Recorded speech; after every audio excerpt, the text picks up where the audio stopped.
ભરૂચ શહેરમાં કાદવ કીચડ અને ગંદકી મુદ્દે યુવા કોંગ્રેસના કાર્યકરોએ કીચડ યાત્રા કાઢી નગરપાલિકામાં કીચડ ઘોડી ઉગ્ર વિરોધ પ્રદર્શન કરવામાં આવતા એક સમયે વાતાવરણ ગરમાયું હતું। છેલ્લા કેટલાય દિવસથી ભરૂચ નગરના વિવિધ વિસ્તારોમાં વરસાદી વાતાવરણ વચ્ચે કાદવ કીચડ અને ગંદકી જેવા મુદ્દે શહેરના લોકોમાં ભારે રોષ જોવા મળી રહ્યો હતો। ભરૂચ શહેરના વિવિધ વોર્ડમાં લોકોને કાદવ કીચડના કારણે થતી ગંદકીના સામ્રાજ્ય વચ્ચે જીવન જીવવાનો વારો આવ્યો છે।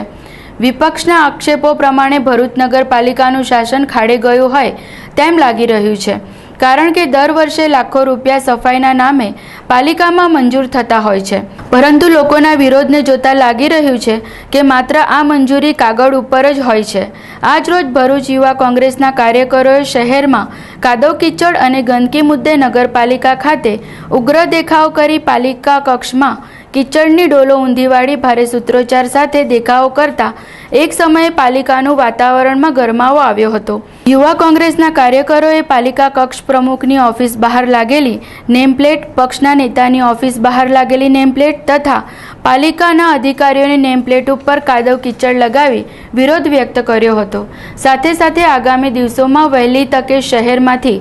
કીચડ અને ગંદકી દૂર કરવામાં નહીં આવે તો હજુ પણ ઉગ્ર આંદોલન કરવાની ચીમકી ઉચ્ચારી હતી। પાલિકાના પ્રમુખ આરવી પટેલે વિરોધ કરી રહેલા કાર્યકરો પાસે પહોંચી જઈ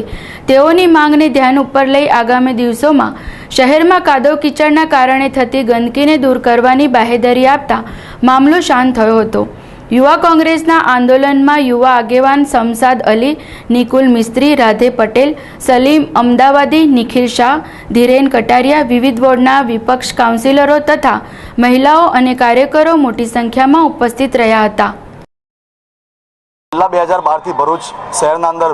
ભૂગર્ભ ગટર યોજના અને પાણીની લાઇનનું જે કામ ચાલી રહ્યું હતું અને 70% વધુ ભરૂચ શહેરમાં કામ પૂર્ણ થઈ ગયું હોવા છતાંય અને કરોડો જેટલી માતબર રકમ 5 કરોડ જેટલી માતબર રકમ પેચિંગ વર્ક માટે જે ફાળવવામાં આવેલી હતી તો પણ નગરપાલિકાએ ખાલી ને ખાલી વરસાદ પડ્યો ત્યારે વેટ મિક્સ નાખીને સંતોષ માણવા જેવું કામ કરેલું છે। અગાઉનું આયોજન કોઈ ન હતું, એના કારણે ભરૂચ છેલ્લા એક મહિનાથી વરસાદના અંદર કિચડ જેવા માહોલમાં પ્રજા બેઠી રહી છે અને આજરોજ અમે ભરૂચ નગરપાલિકા ખાતે ઘેરાવો કર્યો અને ભરૂચ નગરપાલિકાની લોબીના અંદર અમે કિચડ પાથરીને પ્રમુખને બી ત્યાં બોલાવીને એમને બતાવ્યું છે કે જો પ્રજા બી આ જ હાલતમાં બહાર જીવી રહી છે, તમે બી બહાર નીકળો, એસી કેબિનમાં બેસીને અને અહીંયા ગપ્પા મારીને કંઈ થવાનું નથી, લોકોની સેવા કરવા આવ્યા છો તો બહાર રહીને કિચડમાં પગ રાખીને સેવા કરો। આજરોજ અમે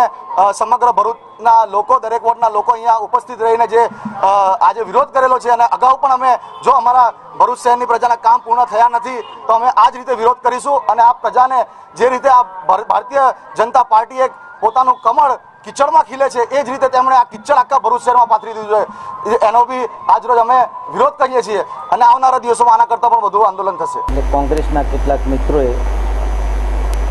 એમના વોર્ડ નંબર કદાચ 1 અને 2 ની અંદર રસ્તાના પ્રશ્ને આજથી 4 દિવસ પહેલાં રજૂઆત કરેલી। આજ દિન સુધી વર્ષ 16-17ની અંદર દરેક વોર્ડની અંદર મેં 50-50 લાખ રૂપિયા ફાળવેલા છે। જે રકમ છે એના કરતાં બીજા 10 લાખ રૂપિયાના કદાચ વધારે કામો આ વોર્ડોની અંદર કરવામાં આવ્યા છે અને કામો ચાલુ પણ છે અને કેટલાક અત્યારે વરસાદ ઋતુને કારણે પ્રશ્નો ઊભા થાય છે, ખાડા ભરવાના, એ પેચવર્ક કરવાની, એમની જે કંઈક રજૂઆતો છે એ મેં અત્યારે આવેલા મિત્રો પાસેથી સાંભળી છે। મોટી સંખ્યાની અંદર એમને આવીને અહીંયા જે કંઈક રજૂઆતો કરી એ રજૂઆતના અનુસંધાનની અંદર હું ખાતરી આપું છું કે લગભગ 7-8 દિવસની અંદર એમની જે કંઈક નાના મોટા રસ્તા રિપેર કરવાની રજૂઆતો છે એને પરિપૂર્ણ કરવા માટે હું પ્રયત્ન કરીશ। અસ્તુ।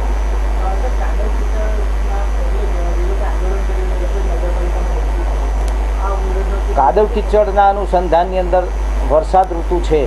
અને એક બાજુ 3 કે 4 પેઢીને સુખ કરવા માટે જીયુડીએમએ પણ પ્રયત્ન કરેલા છે, જેને યોજનાના કામો ચાલુ છે અને એ કામોના અનુસંધાનની અંદર પેચવર્કના કામો પણ ગત વર્ષે મેં પૂરા કરવા પ્રયત્ન કર્યા છે, પણ નવા ખોદકામો કદાચ શરૂ થતા હોય એના કારણે કાદવ કીચડ બનવાની સંભાવનાઓ છે અને એ કાદવ કીચડના નિકાલ માટે પણ અમે પ્રયત્ન કરીશું।